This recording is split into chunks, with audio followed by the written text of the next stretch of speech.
আসসালামু আলাইকুম রহমতুল্লাহি আবারাকাতুহু।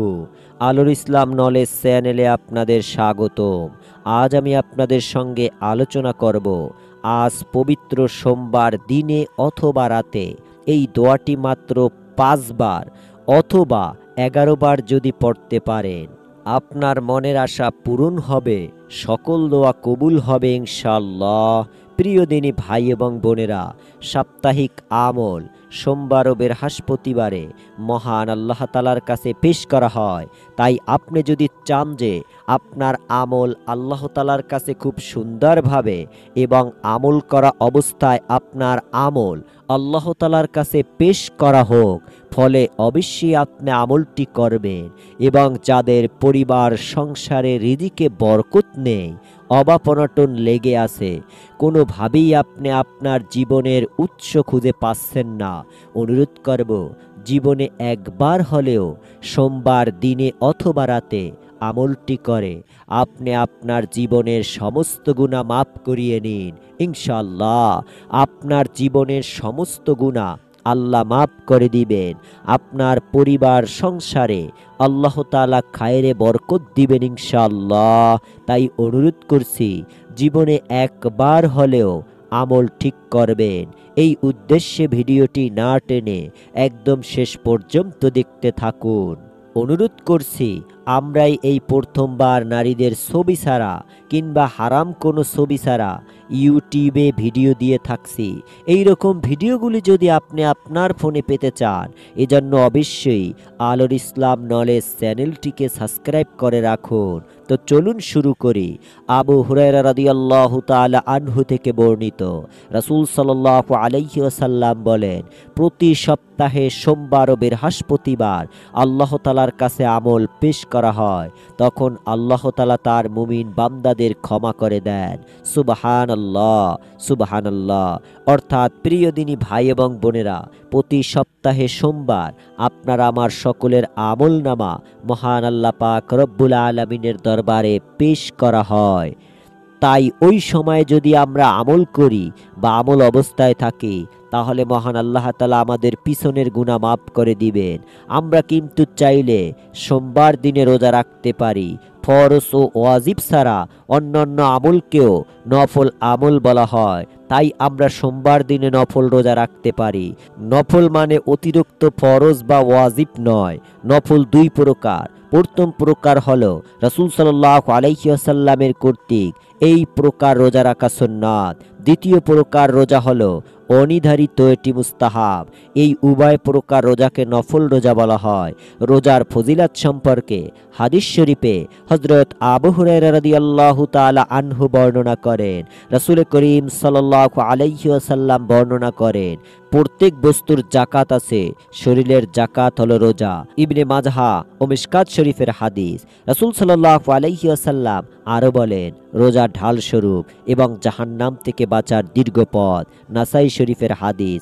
হযরত ইবনে খুজাইমা ও হাকিম এবং ইমাম বর্ণনা করেন, হে আল্লাহর রাসূল সাল্লাল্লাহু আলাইহি ওয়াসাল্লাম, আপনি আমাদের কিছু আমল করার উপদেশ দান করুন। তখন আল্লাহ রাসূল সাল্লাল্লাহু আলাইহি ওয়াসাল্লাম বলেন, রোজা অবলম্বন করো, এর সমকক্ষ কোনো আমল নেই। তারা আবারও বললেন, ইয়া রাসূলুল্লাহ, ইয়া হাবিবাল্লাহ, আমাদের একটি আমল বলে দিন। রাসূল সাল্লাল্লাহু আলাইহি ওয়াসাল্লাম বললেন, তোমরা রোজা অবলম্বন করো, এর সমতুল্য কোনো আমল নেই। তারা পুনরায় একই প্রার্থনা করলেন। রাসূল সাল্লাল্লাহু আলাইহি ওয়াসাল্লাম পুনরায় একই আদেশ করলেন। সুনানে নাসাই। হযরত আবু সাইয়্যিদ খুদরি রাদিয়াল্লাহু তাআলা আনহু বর্ণনা করেন, রাসূল সাল্লাল্লাহু আলাইহি ওয়াসাল্লাম বলেছেন, যেই ব্যক্তি আল্লাহ তাআলার জন্য একটি রোজা রাখবে, আল্লাহ তাআলা তার মুখমণ্ডল দোজখের আগুন থেকে 700 বছরের রাস্তা দূরে রাখবেন। বুখারী ও মুসলিম। অর্থাৎ প্রিয় দিনী ভাই এবং বোনেরা, আমরা যদি আল্লাহর জন্য একটি রোজা রাখি, আল্লাহকে খুশি করার জন্য একটি রোজা রাখি, তাহলে আল্লাহ তাআলা আমাদেরকে, আমাদের মুখমণ্ডলকে 700 বছরের জন্য জাহান্নামের রাস্তা থেকে দূরে রাখবেন। হযরত মুআজ ইবনে জাবাল রাদিয়াল্লাহু তাআলা আনহু বর্ণনা করেন, রাসূল সাল্লাল্লাহু আলাইহি ওয়াসাল্লাম বলেছেন, যেই ব্যক্তি রমজান মাস ছাড়া অন্য সময় আল্লাহ তাআলার জন্য একটি রোজা রাখবে, দ্রুতগামী ঘোড়া 100 বছরের যত রাস্তা অতিক্রম করতে পারে, দোজখ তার কাছ থেকে ততদূর অবস্থান করবে। তিরমিজি ও নাসাই। অর্থাৎ প্রিয় দিনী ভাই ও বোনেরা, আমরা যদি রমজান মাস ছাড়া একটি রোজা রাখে, আমাদের সেই রোজাটি রাখার উসিলায় পূর্ণতা হলো একটি দ্রুতগামী ঘোড়া 100 বছরের যত রাস্তা অতিক্রম করতে পারে, দোজক আমাদের কাছ থেকে তত দূরে অবস্থান করবে। সুবহানাল্লাহ, সুবহানাল্লাহ। প্রিয় দিনী ভাই এবং বোনেরা, এই রোজা রাখার পাশাপাশি দারুণ একটি আমল আপনারা করবেন, আর সেটি হলো হযরত মুহাম্মদ সাল্লাল্লাহু আলাইহি ওয়াসাল্লামের প্রতি দুরূদ পাঠ করবেন। প্রিয় দিনী ভাই এবং বোনেরা, দুরূদের অনেক ফজিলাত। দুরূদ ছাড়া আমল আল্লাহ তাআলার কাছে পৌঁছায় না। দুরূদ ছাড়া যদি আপনি কোনো আমল করেন, তাহলে আপনার আমল আসমান ও জমিনের মাঝখানে ঝুলন্ত অবস্থায় থাকে। তাই প্রিয় দিনী ভাই ও বোনেরা, রোজা রাখার পাশাপাশি আপনারা জান্নাত লাভের জন্য হযরত মুহাম্মদ সাল্লাল্লাহু আলাইহি ওয়াসাল্লামের প্রতি দুরূদ পাঠ করবেন। মহান আল্লাহ তাআলা বলেন, আমি এবং আমার ফেরেশতারা নবীর প্রতি দুরূদ পাঠ করি, অতএব তোমরা সবাই নবীজির প্রতি দুরূদ পাঠ করো। রাসূল সাল্লাল্লাহু আলাইহি ওয়াসাল্লাম বলেছেন, কিয়ামতের দিন আমার সঙ্গী হওয়ার সবচেয়ে অধিক উপযুক্ত ওই ব্যক্তি যে আমার প্রতি সবচেয়ে বেশি দুরূদ পাঠ করে।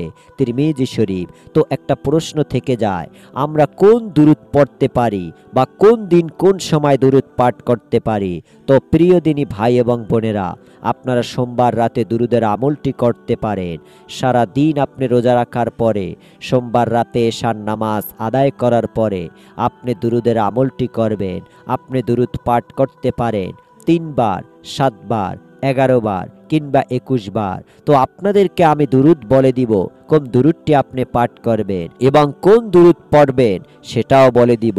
যেই দোয়াগুলো পড়লে আপনার মনের আশা পূরণ হবে, আপনার রিজিকে বরকত হবে, আপনার পেরেশানি দূর হবে, আপনি টাকা পয়সার মালিক হবেন, ধন সম্পদের মালিক হবেন, আল্লাহ তাআলা আপনাকে ধন সম্পদ টাকা পয়সা দিয়ে ধনী বানিয়ে দিবেন।